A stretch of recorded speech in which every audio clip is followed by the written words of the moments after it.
for the Leafs to follow or for the Jays to follow because you know what's there. You know what happens. Team wins, big parade, and you see the ramifications of it for the next 2 years. You almost have 2 years of grace. I mean, the Raptors still are riding somewhat on the grace of that championship. Well, tell that to Masai Ujiri. Well, but they are. I mean, another job. I think, but that's when things were bad, people would go, "Wow, the guy in charge is the guy who built the championship, so he's going to figure it out." There's a grace period. You're right. That's why Masai Ujiri is still a very marketable basketball executive. Yeah, because he's got that thing in his back pocket, right? He's got a ring around his finger. He's got an incredible trade history on his resume, and the last few years haven't gone as well.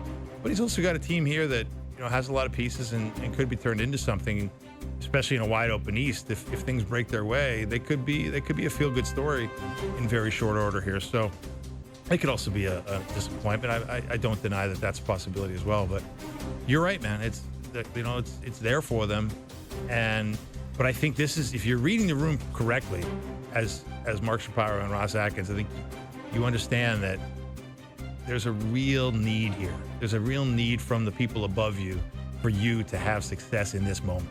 I think a lot of people, first of all, they said 2025 was the year. Most of the people we've had on in the week that you and I have done this show have agreed that this is the year. You push the chips into the middle of the table, you go for it because things start to change next year. Yeah, exactly. Things start to change next year. That's reading the room. And look, next year could be like last year, where you never really got off the ground. You never really found it, right? It was kind of a disappointment from start to finish. Yeah. And you never really had anything going. And so, you had injuries, you had, just a certain malaise. You had the GM talking about guys being in their own heads at the plate with runners in scoring position. You had, nothing went your way.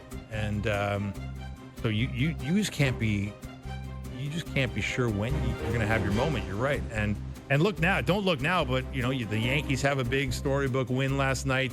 The Red Sox have been hot lately. It's not like it's going to be easy. No, well, nobody says that. I think it goes down to the final game or two. And I guess the ultimate question is, the surprise element of the Jays. How does that track? Does it continue surprising, or does it sort of reach the level that, or a recessive level whereby it sort of evens out? Yeah. I don't have the projections on that, but somebody does. I don't want to go all Michael K on you, but the run differential is still not great. And look, I mean, whatever that means, it means something, right? It means that they've been up and down. Like, you look at their run differential since May 28th, it's really high. You look at their run differential previous to that, it was negative, right? So, or not very positive. So, we know this team can get hot. We also know it can be very, very cold, frighteningly, chillingly cold. Yeah, well, so we've been there. So if you had to do a max, what would you, if you could, I guess, empty the till, get whatever you needed to guarantee success, not only winning the division, but going deep in the playoffs, if not all the way? What are the pieces for you? Yeah, I think it would be much of what we discussed here, that you'd start with the 10-pole starter that you can count on to round out the rotation. You'd move on to a reliever, to your point, that Steve Phillips' argument that put Hoffman in a better spot with another power arm back there that would make his life a little easier and maximize his effectiveness. And then you would go power bat, assuming that you just do not believe that Santander is going to be back and healthy and effective, and also assuming that you're going to have some fall off from these guys who filled that void that Santander has left there. Yeah. And you're not going to get Bam Bam Barger being what he's been for the rest of the season, or if you do, you be happy with it, but you just can't plan on it. You can't plan on Davis Schneider and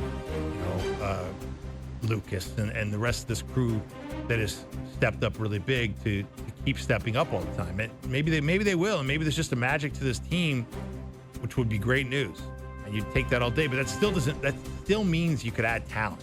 You can add talent to the mix, in my view, without too much risk of upsetting that magic. And then the other one that we discussed for maxing out here and really going shopping with an unlimited budget, or not unlimited, but a very robust budget, would be the catching option, right? Yeah. Because Alejandro Kirk is essentially irreplaceable. Heineman's been fine, but the idea that you'd have a third option, a catcher, probably be a nice piece of insurance. Yeah, I'm with you on that. So 2 arms, I guess, sort of a, I don't want to say utility bat because it has to have some pop, and sort of a utility catcher. Let's put it that way, a multi-purpose catcher guy who could float around and has a bat. So really, you're adding a bat and a half and 2 arms. Yeah, I think that's fair. I think that's maxing, Yeah, isn't it? Yeah, absolutely. It was 4 players. Yeah, absolutely. Now, what are you going to need to give up for that? I mean, it's all going to depend on the various levels of quality of all those players that we just discussed. Seems like there's so many permutations and combinations that are out there. And the thing that's so hard to decipher is, who are the sellers?